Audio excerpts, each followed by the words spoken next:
완약사하고 호방사에 대해서 간단하게나마 말씀을 좀 드려야 되겠는데요.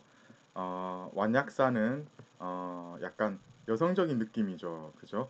규방의 정을 노래한 그런 사 작품들이 많습니다. 호방사는 남성적인 강건한 기상이 느껴지는 그런 종류의 작품인데요. 완약사 같은 경우에는 처음에는 짧은 소령 위주였습니다. 그런데 후대에 이제 특히 이제 남송에 가서 북송에서 시작됐어요. 예. 유령의 만사로부터 시작이 되었는데 이제 약간 긴 사에서도 예, 완약한 느낌의 그런 작품들이 많이 출연을 하게 됩니다. 처음에 만당하고 오대 송초에 이때 나온 사들은 대부분 이제 소령 위주였어요. 그리고 품격은 규방의 정을 그리면서 함축적인 표현, 그러니까 직접적으로 드러낸다기보다는 좀 2차적인, 3차적인 의미를 생각하게 만드는 예, 그런 표현을 썼고요. 그리고 섬세한 감정을 다루는 그런 경향이 있었는데 이게 이제 완약사의 품격이라고 보시면 됩니다. 초기의 사인들은 대부분 이런 류의 사를 창작을 했습니다. 궁체시 같은 느낌이죠. 한마디로 이제 궁체시 같은 느낌이다. 이렇게 생각을 하시면 되겠고요. 반면에 호방사는 이게 이제 아주 이제 강인한 어떤 기질 이런 것들이 담겨져 있는 작품들인데요. 소식이 개창을 했다고 이제 합니다. 그러니까 사패의 규율을 엄밀하게 지키지 않고요. 이것을 약간 변형시켜서 그러니까 아분 같은 것도 좀 바꾸고 어떤 그 자수 같은 게 정확하거든요. 사실은 사패를 지켜가지고 해야 되는 게 이제 사 장르인데 이것을 변형을 시킵니다. 그래서 이제 자신의 개성이나 사상에 충실한 어떤 표현을 하기 시작하는데 이게 이제 사가 시 같은 느낌으로 지어지기 시작한 거예요. 이게 이제 소식이 이렇게 어, 예, 개창을 했는데요. 그러면서 이제 이 소식은 사실적인 묘사와 호방한 감정을 자기의 사에 담기 시작했습니다. 이게 이제 나중에 남성으로 가서 신기질이 계승을 해가지고 망국의 울분, 애국사상 이런 것들을 고취시키는 아주 강건한 기상이 느껴지는 이런 작품들이 많은데 이것을 우리는 이제 호방사라고 얘기를 합니다. 완약사는 다시 한번 말씀드리지만 거의 대부분의 사인들이 이걸 했어요. 그러니까 소식이나 신기질도 완약사를 안 쓴 적은 없었습니다. 그러니까 이 사람들도 사하면 이제 완약사이기 때문에 이런 것들을 이제 조금씩은 썼겠지만 실제로 남아있는 작품은 별로 없죠. 워낙 이제 이 두 사람들은 남성적인 그런 호방한 기질이 있었기 때문에 작품도 결국은 자기의 성질 따라서 예, 호방한 기운의 호방사를 위주로 쓰게 됩니다. 어, 우리 지금 이제 이게 이제 이청조 작품이잖아요. 이청조 같은 경우가 이제 완약사를 당연히 썼겠지만 여성이고 그런데 이 사람의 사는 완약사이면서도 이전의 사하고는 조금 다릅니다. 그런 것들을 여러분이 아실 수 있으면 좋은데 이거는 이제 여러 작품을 많이 읽고 나서야 이제 비교할 수 있는 것이라서 제가 느낀 것은 무엇인가 하면은 우선 사 작품이요. 남자가 썼을 때 여자가 썼을 때가 달라질 수밖에 없거든요. 왜냐하면 남자가 이제 완약사를 썼다면 그것은 그 여인 어떤 여인에 대해서 자기가 그 사람의 시점을 위탁을 해가지고 쓰게 되는 거거든요. 그러니까 가정을 해서 예, 그 심정을 짐작을 해가지고 쓰는 건데 그게 아니고 이청조 같은 경우에는 스스로가 자기가 바로 이제 여성이었기 때문에 그 섬세한 감정 같은 것의 창의적인 표현 이런 것들에 능했습니다. 그러니까 남자 사인 같은 경우에는 한 달이 그 건너서 생각을 해야 되는 거니까 스스로의 느낌이라기보다는 이런 느낌이지 않을까라고 상상을 해서 하게 되는 것인데 반면에 이청조 같은 경우에는 바로 자기 얘기를 그대로 하면 되는 거잖아요. 그렇기 때문에 더 솔직하고 표현 자체를 지레 그 표현 자체를 억지로 이렇게 꾸며서 하는 게 아니라 자기 스스로 내키는 대로 해도 그것 자체가 완약사로서 어, 그 완벽한 어떤 그 품격을 그대로 이제 가지고 있으면서도 표현이 굉장히 신선했거든요. 그러니까 다른 사람들이 흉내낼 수 없는 그런 창의적인 표현이 가능했습니다. 그래서 이청조의 사는 완약사는 사실상 거의 당대 이제 최고였다. 저는 그렇게 평가를 하고 많은 사람들이 여기에 동의를 하는 것 같아요. 자, 이제 이청조의 사 중에서 요거를 한번 보도록 하겠습니다.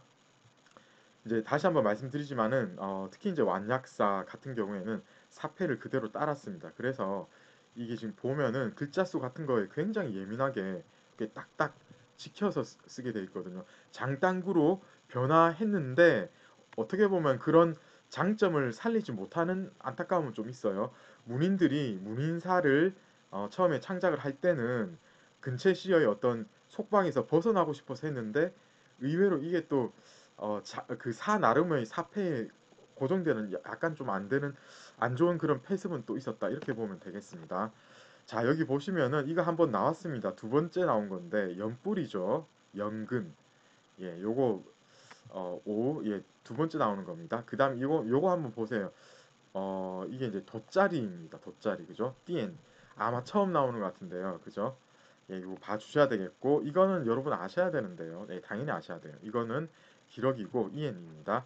자, 그리고 제가 제공한 텍스트에서 이게 사실 이게 번째 짜고 간체 짜는 그 텍스트에 나와 있는 그겁니다. 그죠? 그 제가 이제 이거를 제대로 못 봤는데 어 근데 텍스트에 따라서는 제가 제공한 그것처럼 그렇게 된 것도 있긴 있어요. 그러다 보니까 이제 그게 그대로 따라가 버렸는데 원칙적으로 하면은 이게 이제 번째 짜고 제가 이걸 일부러 확대시켰습니다. 왜냐하면 복잡하잖아요. 그죠? 되게 복잡한 글자라서 한번 여러분 찾아보십시오. 이게 이제 간체자로 쓰일 때는 여러분 텍스트에 제공되는 바로 그 간단한 글자다. 굉장히 달라지기 때문에 제가 이거 강조를 안 할 수가 없었는데 마침 이 뭐 변명 같아 보이지만 어떻게 제가 이걸 틀리는 기회로 더 자세히 설명할 수 있는 기회가 있었던 것 같습니다. 근데 사실 이거 제가 딱 두 번째인 것 같아요. 이거 처음이 아니고 두 번째인 것 같아요. 이거는 워낙 자주 나오는 사실은 글자라서 첫 번째 리는 없는 것 같은데요. 어쨌든 요거 요렇게 교정을 해주시고요. 자, 그리고 한국 한자음을 한번 보시면요. 이게 이제 연뿌리 우자, 그리고 남을 잔자죠. 담자를 체크를 해 주셔야 되겠습니다, 여러분. 돗자리, 그런 뜻이고, 나머지는 여기 이제 1년에는 다 쉽고요. 그 다음 글자에서도 사실 특별한 건 없습니다. 이거 제가 잘못했네요, 이거. 여러분 이거 한번 찾아보세요. 제가 이 회자라고 해버렸는데 아마 이거 보고 또 그대로 그냥 가버린 것 같은데 이거 여러분 찾아보십시오. 제가 이제 나중에 말씀을 드리도록 하겠습니다. 자, 그리고 예, 이 표령 자주 나오는데 표자, 령자가 따로따로 자주 나오는데 이렇게 같이 붙어도 이제 한 글자로 이제 처리를 여러분 하셔야 되겠지만은 요거 이제 아셔야 되겠고 자, 그리고 소재 하는 거 이거는 각각 여러분 아시는 글자입니다. 자, 괜찮고요. 해석을 한번 해보도록 하겠습니다. 여러분 해석이 사실 송사를 많이 연구를 해보시지 않은 분이라면 해석 어려울 수가 있습니다. 예를 들어서 어떤 표현 같은 경우에는 이 어떤 이 송사만의 예를 들어 이런 표현 같은 경우요.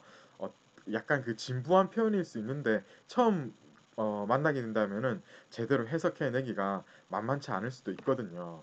여기 보면은 붉은 연뿌리라고 했는데 붉은 연뿌리 향 하면 좀 이상하거든요. 그래서 연꽃 향이라고 했습니다. 붉은 연꽃 향이 가을의 그 옥 대자리에 남겨져 있구나라고 얘기를 하고 있고요. 그리고 가볍게 푼다. 비단 치마를 가볍게 풀고 혼자 배에 오른다. 여러분 이것도 사실상 이제 특히 이제 송사에서 이게 아마 초사의 영향인 것 같아요. 이게 이제 거기서 이제 자주 나오는 표현인데 어, 이거를 가지고 초사의 느낌 그대로 하면 안 되겠어요. 그 초나라의 어떤 그 풍습은 이 배를 요런 것들하고 이제 연계되는 그런 성질이 있었거든요. 그렇지만은 지금 송나라 때 오면은 그런 전통하고는 멀어지고 따라서 이것은 그냥 배입니다. 그냥 배지만은 그 옛날 전통적인 어떤 그런 게 습관이 남아 있어가지고 이렇게 붙여가지고 마치 뭔가 향기가 나고 아름다울 것 같은 그런 느낌이겠지만은 그냥 바로 배인데 이렇게 하는 거예요. 그래서 저도 해석 자체는 홀로 배에 오른다 이렇게 했고요. 여기서 여러분 사실 이게 무슨 뜻입니까? 이 옷 벗고 여기 올라갔다는 말일까요? 약간 이상하죠, 그죠? 그래서 지금 아주 많은 번역가들이 이것을 이거 예 직역을 이렇게 하는 게 아니고 비단 치마를 살짝 들어서 가볍게 올려서 예 배에 오를 때 질질 끌리면 안 되니까 맞죠? 어떤 행위인지 짐작하시죠? 그렇게 해서 올라갔다라고 표현을 많이 하시는데 저도 그게 맞는 것 같아요. 왜냐하면 갑자기 왜 옷을 벗고 배에 오릅니까? 이상하잖아요, 그죠? 그렇게 해야지 말이 되는 것 같아요. 그런데 해석을 직역 그대로 하자면 이렇게 할 수밖에 없습니다. 자, 그리고 이연을 한번 해보시면요. 구름 속에서 누가 편지를 붙여 왔는가라고 했는데 이거도요. 이게 이제 비단 옛날에는 비단에다가 글을 썼잖아요. 근데 이때만 하더라도 이렇게 고급스러운 어떤 편지를 쓰는 분들도 있지만 종에다 대부분 했거든요. 그래서 이것도 어떤 편지를 조금 고급스러운 느낌을 주기 위해서 이렇게 했는데 그냥 편지라고 하면 됩니다. 자, 그리고 기러기가 여러분 기러기 보면은 보통 들입자 혹은 팔자 비슷하게 여러분 아시죠? 그런 자형을 이루고 예, 돌아온다고 하는 거예요. 그죠? 예. 그리고 달은 서쪽 누각에 가득 차 있다라고 얘기를 하고 있습니다. 그래서 지금 전체적인 정조가 어떻습니까? 첫 번째하고 두 번째 이어질 때 여러분 어떤 느낌이 듭니까? 약간 쓸쓸한 느낌이 들어야 돼요. 지금 가을인 것이거든요. 가을에는 계속 말씀드립니다만은 모든 사람들이 약간 기분이 우울해집니다. 게다가 지금 혼자 어떤 행위를 하고 있고 지금 이런 얘기를 하는 것은 밑밥을 까는 거예요. 여기 보면 두 곳, 한 가지 마음 해서 이 사람은 지금 뭐냐면은 얘기를 지금 약간 함축적으로 표현을 하고 있는데 사실은 여기서부터 그게 지금 드러난다고 봐야 돼요. 님 생각이 너무 간절한데 그래서 여기도 보시면은 이 가을의 어떤 연꽃이라고 하면 여러분 연꽃이 언제 피는지 아세요? 여름, 초여름, 그래서 가을 되면은 이 연꽃이 다 지고 이거 난 이때 피는 연꽃도 사실 있어요. 있는데 그것은 늦게 피는 연꽃이라서 볼품이 없습니다. 그리고 남겨진 어떤 연꽃하고 같이 이제 전체적으로 분위기가 약간 보잘것없고 그런 느낌이거든요. 가을이라서 그런 겁니다. 그런 거죠. 자, 그리고 보면 기러기 돌아오고 달이 이제 서쪽 누각 가득 차 있는 이런 느낌 자체가 전체적으로 이 정조가 굉장히 약간 서글픈 자기의 서글픈 심정을 이렇게 드러내고 있다라고 보셔야 되겠어요. 이런 것들이 이제 3년 4년 갈수록 이제 점점 더 짙어집니다. 꽃잎이 스스로 이렇게 이거는 이제 뭐야 흩날리는 거잖아요, 그죠? 꽃잎이 스스로 흩날리고 이거는 이제 막 날리는 겁니다. 스스로 여기저기 막 흩날리고 물은 스스로 흐르고 있고 이 와중에 서로를 생각하는 한 종류의 마음, 한 가지의 마음. 그러니까 두 사람 서로 이제 동병상련이라고 하기는 좀 못한데 이제 서로 그 연정을 느끼는 사람끼리 멀리 떨어져 있다는 겁니다. 이 두 각기 이제 다른 곳에서 끝없는 시름에 이제 서로 헤어져 있는 거니까 시름에 잠겨 있다라고 표현을 하고 있고요. 이게 이제 굉장히 자주 나오는 건데 같이 하면 이 한적한 느낌이 들어야 되는데 같이 연결해서 한 단어입니다. 끝없는 시름이라고 하시면 되겠어요. 그러니까 이 어, 여유로운 시간이 날 때마다 시름이 찾아오게 된다라는 거니까 그러니까 끝없이 그런 시름이 느껴진다. 끝없는 시름 이렇게 하시면 되겠어요. 이 마음은 도저히 어, 덜어내고 제거하고 그런 것들이 가능한 계책이 없다라고 얘기를 하고 있어요. 그러니까 이 마음을 떨쳐버릴 길이 없습니다. 너무 이제 외로운 거예요. 눈썹을 막 내리자마자 예, 어느새 마음 속에서는 그 정이 그러한 연인에 대한 정이 또 돋아나고 있다. 또 간절하게 그런 게 이제 마음속에 이제 딱 피어나고 있다. 이렇게 이제 마무리를 짓고 있습니다. 그래서 전체적으로 보면 점점 주변 묘사에서부터 시작해가지고 시간 묘사까지 하면서 예, 결국은 이제 자기의 어떤 심정을 그대로 다 드러내고 있다라고 보시면 되겠습니다. 자, 여러분 잘 하셨고요. 자, 이제 다음 시로 넘어가겠습니다.